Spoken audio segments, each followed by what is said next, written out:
वाव shorts में आपका एक बार फिर स्वागत है। आज हम आपको जीवन में किए गए कर्मों के हिसाब किताब के बारे में बताएंगे तथा उसके फल के बारे में भी बताएंगे। इस विषय को लेकर प्रस्तुत है एक छोटी सी कहानी, कर्मों का हिसाब किताब। एक स्त्री थी जिसे 20 साल तक संतान नहीं हुई।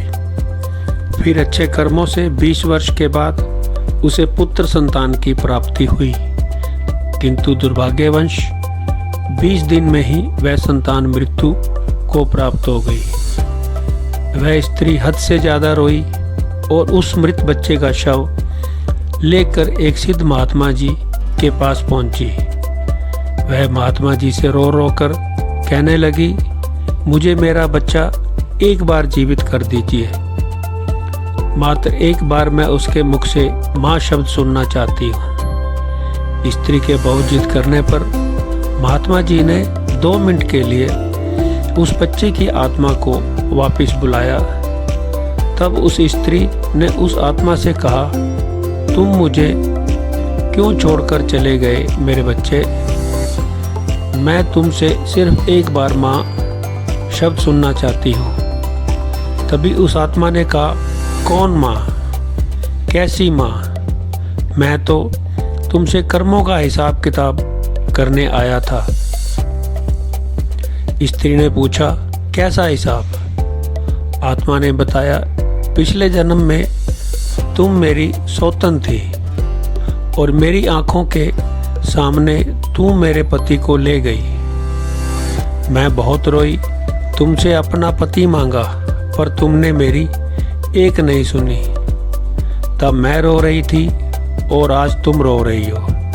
बस मेरा तुम्हारे साथ जो कर्मों का हिसाब था वह पूरा हुआ और मर गया। इतना कहकर आत्मा वापस चली गई। उस स्त्री को यह सब देख और सुनकर ऐसा झटका लगा कि उसकी आंखें खुल गई। फिर उसे महात्मा जी ने समझाया कि देखो, मैंने कहा था कि यह सब रिश्तेदार, माँ, पिता, भाई, बहन सब कर्मों के कारण जुड़े हुए हैं। और औरत ने महात्मा जी से कहा, जी महात्मा जी, आप सच बोल रहे थे, अब मेरी आंखें खुल चुकी हैं। हम सब यहाँ पर कर्मों का हिसाब किताब करने आए हैं, इसलिए सदा अच्छे कर्म करो ताकि हमें बाद में यह सब भुगतना ना पड़े।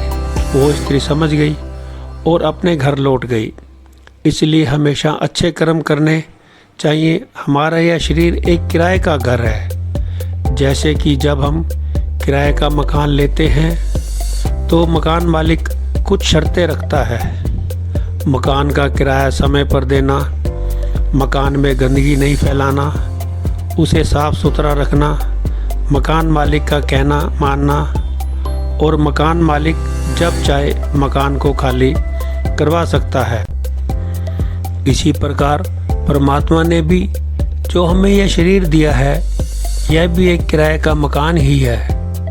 हमें परमात्मा ने जब ये शरीर दिया है तो यह सारी शर्तें हमारे लिए भी लागू होती हैं। जैसे नंबर 1 किराया है भजन सिमरन, नंबर 2 गंदगी, बुरे विचार और बुरी भावनाएं नहीं फैलानी, नंबर 3 जब मर्जी होगी परमात्मा अपनी आत्मा को वापस बुला लेगा।